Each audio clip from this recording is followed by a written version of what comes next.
ഇത് വലിയ സന്തോഷത്തിൻ്റെ ഒരു ദിനമാണ് എനിക്കും എൻ്റെ ഈ മണ്ഡലത്തിലും തിരുവനന്തപുരം നഗരത്തിനും. എന്നിട്ടൊരു അഭിമാനപൂരിതമായ ദിനമാണ് കേരളത്തിൽ. We have gathered here to facilitate a good shepherd. 25 വർഷം മുമ്പ് ഒരു ചെറുപ്പക്കാരൻ അച്ഛൻ ഒരു ബിഷപ്പായി. ഇന്ന് ലോകം മുഴുവൻ അറിയപ്പെടുന്ന ഒരു പേരാണ്. നമ്മൾ ലെബനനിൽ നിന്ന് വന്ന തിരുമേനിയും കൂടി സിറിയാക് ഭാഷയിൽ അദ്ദേഹത്തിന് നല്ല വാക്ക് പറഞ്ഞു. But he remains the same simple, humble man. ഒരു കാര്യം ഞാൻ ഇന്ന് സൂചിപ്പിക്കുന്നത്, ഇതുവരെ വിചാരിക്കുകയെന്ന് പറയാനുള്ളത് എല്ലാവരും പറഞ്ഞു കഴിഞ്ഞു. അപ്പോൾ ഇനി എന്താ ബാക്കിയുള്ളത്? പക്ഷെ ഒരു കാര്യം ആരും സൂചിപ്പിച്ചിട്ടില്ല. ഇന്ന് നമ്മൾ 21-ാം തീയതി ആണെങ്കിലും അദ്ദേഹത്തിൻ്റെ എപ്പിസ്കപ്പൽ ഓർഡിനേഷൻ നടന്നത് 15 ഓഗസ്റ്റിലായിരുന്നു 2001. A ministry that began on Independence Day, fitting for a true Indian patriot. ആ 25 വർഷത്തിൽ അദ്ദേഹം എന്തൊക്കെയാണ് നമ്മൾ കണ്ടിരിക്കുന്നത്? 2007 അദ്ദേഹം മേജർ ആർച്ച് ബിഷപ്പായി, Catholicos of the Syro Malankara Catholic Church. 2012 pope Benedict 16 അദ്ദേഹത്തിനെ കാർഡിനലാക്കി. ആ കാലത്ത് അദ്ദേഹത്തിന് 53 വയസ്സായിരുന്നു. The youngest cardinal in the whole world. അതായിരുന്നു എൻ്റെ ഒരു പ്രത്യേക അഭിമാനം. On that day Thiruvananthapuram became a city with its own cardinal. അപ്പോൾ പക്ഷെ എന്താണ് അദ്ദേഹം ചെയ്തത്? ആ ദിനം ആ ഓണർ കിട്ടിയപ്പോൾ അദ്ദേഹം ഹിന്ദുവും മുസ്ലിം നേതാക്കളെ അദ്ദേഹത്തിനൊപ്പം റോമിൽ കൊണ്ടുപോയി. അദ്ദേഹം കേരളത്തിൻ്റെ ഐക്യത്തിൻ്റെ ഒരു സിമ്പിളായി മാറി വന്നു. കേരളത്തിൻ്റെ ഐക്യം അദ്ദേഹത്തിനൊപ്പം നിന്നു റോമിൽ. എന്നിട്ട് പോപ്പിനോട് സ്പെഷ്യൽ ഫേവറും ചോദിച്ചു. അദ്ദേഹത്തിൻ്റെ ഈ ഈസ്റ്റേൺ ട്രഡിഷൻ്റെ ആ ക്രൗണും ക്രോസും അദ്ദേഹത്തിൻ്റെ ഈ കാർഡിനാലിൻ്റെ റോബിലൊന്ന് ഇടാൻ സമ്മതിക്കാൻ. He walked Kerala on his sleeve, on his vestments in the heart of Rome. എന്നിട്ട് കുറച്ച് മാസം കഴിയുമ്പോൾ നമ്മൾക്കറിയാം പോപ്പ് ഫ്രാൻസിസ് നമ്മളെ വിട്ടിട്ട് പോയി. അദ്ദേഹം കോൺക്ലേവിൽ പങ്കെടുത്തു. The youngest voter in the Sistine Chapel that day was a Malayali. ഞാൻ 17 വർഷക്കാലം അദ്ദേഹത്തിനെ അറിയാനുള്ള എനിക്ക് ഭാഗ്യമുണ്ടായി. 10-25 വർഷത്തിൽ 17 വർഷം അടുപ്പിൽ എനിക്ക് അദ്ദേഹത്തിനെ അറിയാൻ സാധിച്ചത്. 2009 ഞാൻ ആദ്യം ഇവിടെ ഒരു ന്യൂ കമറായിട്ട്, ഒരു പുതുമുഖമായിട്ട് പബ്ലിക് ലൈഫിൽ കയറുമ്പോൾ പലവരും അവർ വാതിൽ എനിക്ക് തുറന്നു, എന്നെ സ്വീകരിച്ചു. പക്ഷേ എല്ലാം വെച്ച് ഒരു വാമസ്റ്റ് വെൽക്കം എനിക്ക് കിട്ടിയത് തിരുമേനി കാർഡിനൽ ക്ലീമസിന് തന്നെയാണ് പട്ടത്തിൽ. ആ ദിനം മുതൽക്ക് നമ്മൾക്കൊരു അടുത്ത സുഹൃത്തും ആരംഭിച്ചു. നല്ല സൗഹാർദ്യമോടെ നമുക്ക് ഓരോരോ വിഷയങ്ങൾ ചർച്ച ചെയ്യാനും മുന്നോട്ട് പോകാനുള്ള സാധിച്ചു. ഈ വർഷങ്ങളിൽ വളർന്ന ഒരു ബന്ധമാണ് ഞങ്ങളുടെ. ശരിക്കും it's been amongst the great blessings of my public life as a representative of Thiruvananthapuram. എന്നിട്ട് ഇവിടെ ഈ പട്ടത്തിൽ തന്നെ എല്ലാ ക്രിസ്മസ് സമയവും ക്രിസ്മസ് ഈവിന് അദ്ദേഹത്തിൻ്റെ മിഡ് നൈറ്റ് മാസ് കണ്ടക്ട് ചെയ്യുന്നത് കാണാനുള്ള ഭാഗ്യം ഉണ്ടായിട്ടുണ്ട്. One can feel the peace of the holy night through his prayers and his presence. ഒരു ഓണത്തിൽ അദ്ദേഹം കത്തോലിക്കറ്റിൽ തന്നെ ഒരു വലിയൊരു ഓണസദ്യ നടത്തി. A cardinal serving an Onam feast where else but in Kerala.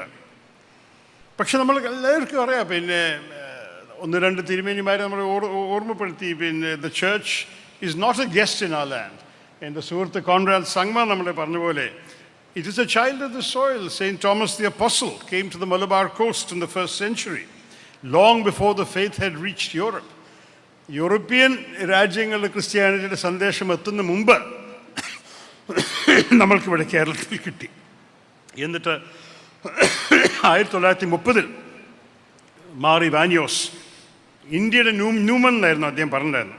ന്യൂമനെ കുറിച്ച് തിരുമേനി ഇപ്പോൾ കോട്ട് ചെയ്തു. പക്ഷേ ഇന്ത്യയുടെ ന്യൂമനായ മാർ ഇവാനിയോസ് ഈ സഭയെ റോമിൻ്റെ ഒപ്പം ഐക്യത്തിൽ കൊണ്ടുപോയി. ആ ഹോൾ ഇൻഹെറിറ്റൻസ് നമ്മളുടെ Cleemis തിരുമേനിയുടെയാണ്. an ancient Eastern liturgy, a fully Indian heart, and a home in Thiruvananthapuram here in Pattam.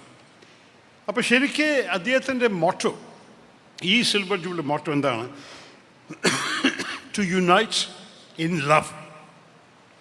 അതൊരു ക്രിസ്തു പിതാവിൻ്റെ ഒരു പ്രാർത്ഥനയിലല്ലേ വന്നിരിക്കുന്നത്. ut omnes unum sint, that they may all be one. അപ്പം അത് വെറും ഒരു മുദ്രാവാക്യമല്ല, അദ്ദേഹത്തിൻ്റെ എല്ലാ ദിനത്തിൻ്റെ പ്രവർത്തനമാണ്. അദ്ദേഹം നീലക്കൽ സെൻറ്ററിനെ തുറന്നിട്ട് ശബരിമല പിൽഗ്രിംസിനെ സഹായിച്ചു.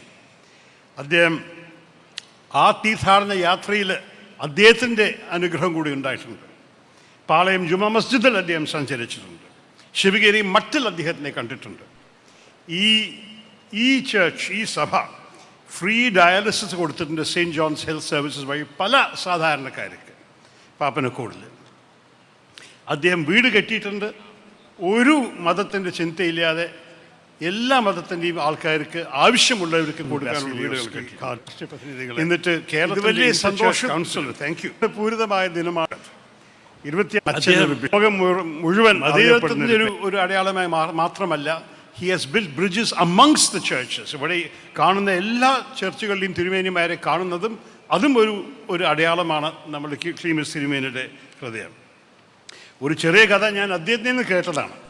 എല്ലാ വിഷു നമ്മുടെ കാട്ടാക്കട എന്നൊരു ഹിന്ദു മഹിള അദ്ദേഹത്തിന് എല്ലാ വിഷുവും 10 രൂപ ഒരു വിഷു കൈനീട്ടമായിട്ട് അയച്ചു കൊടുക്കും. ഈ വിഷു കൈനീട്ടം 10 രൂപ മാത്രം. പക്ഷേ അതിൻ്റെ ഒപ്പം ഒരു എഴുത്തുണ്ടായിരുന്നു ആദ്യത്തെ തവണ. ഞാൻ താങ്കളെ പത്രത്തിലും ടി വിയിലും മാത്രമേ കണ്ടിട്ടുള്ളൂ, പക്ഷെ എനിക്കറിയാം താങ്കൾ ഇതിനെ നന്നായിട്ട് ഉപയോഗിക്കും, നല്ല കാര്യത്തിന് ഉപയോഗിക്കും. ആ 10 രൂപ അദ്ദേഹം സ്വർണ്ണം പോലെ കാത്തു സൂക്ഷിക്കുന്നുണ്ട്. എല്ലാ വർഷവും അങ്ങനെ അദ്ദേഹം കിട്ടുന്നുണ്ട്. But in that timeless selfless gesture of an ordinary woman lives the soul of Kerala. ഇതാണ് കേരളത്തിൻ്റെ ആത്മാവ്. അപ്പോൾ നമ്മൾ മലയാളത്തെക്കുറിച്ച് പറയുമ്പോൾ ഈ കഥ എപ്പോഴും മറക്കരുത്. Ubi caritas et amor Deus ibi est. Where there is love and charity, there is God. ഇദ്ദേഹത്തിൻ്റെ ജീവിതത്തെക്കുറിച്ച് ഒരു നല്ലൊരു പുസ്തകം ഇപ്പോൾ ഇറങ്ങിയിട്ടുണ്ട്. ഫാദർ ടോംസൺ പി ജോസ് എഴുതിയതാണ്. അതിൻ്റെ ഒരു ഫോർവേഡ് എനിക്ക് എഴുതാൻ്റെ ഭാഗ്യമുണ്ടായിരുന്നു. പക്ഷേ എനിക്ക് എന്താണ് പ്രത്യേകിച്ച് തോന്നിയത് വായിക്കുമ്പോൾ, ഉപനിഷത്തും പേപ്പൽ എൻസൈക്ലിക്കൽസും ഒരുമിച്ച് കാണുന്ന ഒരു പുസ്തകമാണ്. ഗാന്ധിജിയും സെക്കൻഡ് വാറ്റിക്കൻ കൗൺസിലും സംസാരിക്കുന്ന ഒരു പുസ്തകമാണ്. പക്ഷേ ഈ പുസ്തകം നമ്മുടെ കാർഡിനൽ ക്ലീമിസിനെ കുറിച്ച് മാത്രം തന്നെയാണ്. നിങ്ങളെല്ലാവർക്കും ഞാൻ റെക്കമെൻഡ് ചെയ്യുന്നു ആ പുസ്തകം. നമ്മുടെ രാജ്യത്തിൽ ഈ കാലത്തിൽ എന്തൊക്കെയാണ് നമ്മൾ കേൾക്കുന്നത്, എത്ര ക്രോധം, എത്ര വിദ്വേഷം, എത്ര ദേഷ്യം ആൾക്കാർ എല്ലാ ദിവസവും രാഷ്ട്രീയ വേദിയിൽ നിന്നൊക്കെ പറയുന്നുണ്ട്. നമ്മൾക്കതിനെ ആവശ്യമില്ല ഈ രാജ്യത്തിലും ഈ രാഷ്ട്രീയത്തിലും. India needs healers, and in his beatitude we see what healing leadership looks like. So on this silver jubilee, let us thank God for these 25 years, and let us pray for many, many, many more years of service to God and to society. ഈ വേദിയിൽ നിന്ന് പലവരും അദ്ദേഹത്തിനെ പാപ്പ സ്ഥാനത്തിൽ കാണാൻ ആഗ്രഹിച്ചിട്ടുണ്ട്. ഞാനൊരു ചെറിയ കാര്യം പറയട്ടെ. കഴിഞ്ഞ കോൺക്ലേവിന് മുമ്പ് നമ്മുടെ പോപ്പ് ഫ്രാൻസിസ് നമ്മൾ വിട്ടുപോയപ്പോൾ ഞാനൊരു ചെറിയൊരു തെമ്മാടിത്തരം കാട്ടി. ഞാനൊരു ആർട്ടിക്കിൾ എഴുതി ഒരു പ്രധാനപ്പെട്ട മാഗസീനിൽ, ഒരു ഇന്ത്യൻ മാർപ്പാപ്പ വന്നൂടെ, അതാണെങ്കിൽ കാർഡിനൽ ക്ലീമിസാണ് ഫിറ്റിംഗ് കാൻഡിഡേറ്റ് പറഞ്ഞൊരു ആർട്ടിക്കിൾ എഴുതി. അദ്ദേഹം സന്തുഷ്ടമായിരുന്നില്ല. എന്നെ കണ്ടിട്ട് ദേഷ്യത്തോട് പറഞ്ഞു, ഞാൻ വിചാരിച്ചു നീ ഒരു സുഹൃത്തായിരുന്നു എന്ന്. അപ്പോൾ ഞാൻ സുഹൃത്തായിട്ട് ആ വിഷയത്തെക്കുറിച്ച് ഒരു വാക്കും ഇനിയും ഉണ്ടാൻ പോകുന്നില്ല. പക്ഷേ അദ്ദേഹത്തിന് എല്ലാം നല്ലോണം അറിയാം. Once a prayer has been expressed, it cannot be taken back. ആ പ്രാർത്ഥന എപ്പോഴും ദൈവത്തിൻ്റെ ചെവിയിലിരിക്കട്ടെ.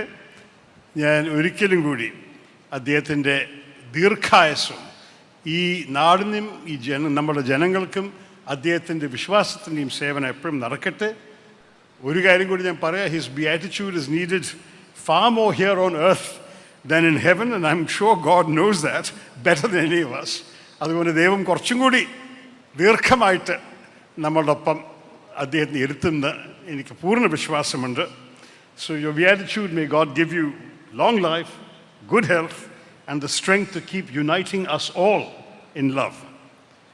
എല്ലാവർക്കും എൻ്റെ ഹൃദയം നിറഞ്ഞ ഓണം ആശംസകളോട് പറഞ്ഞിട്ട് എൻ്റെ വാക്കിനെ ഞാൻ അവസാനിക്കുന്നു. നന്ദി, നമസ്കാരം.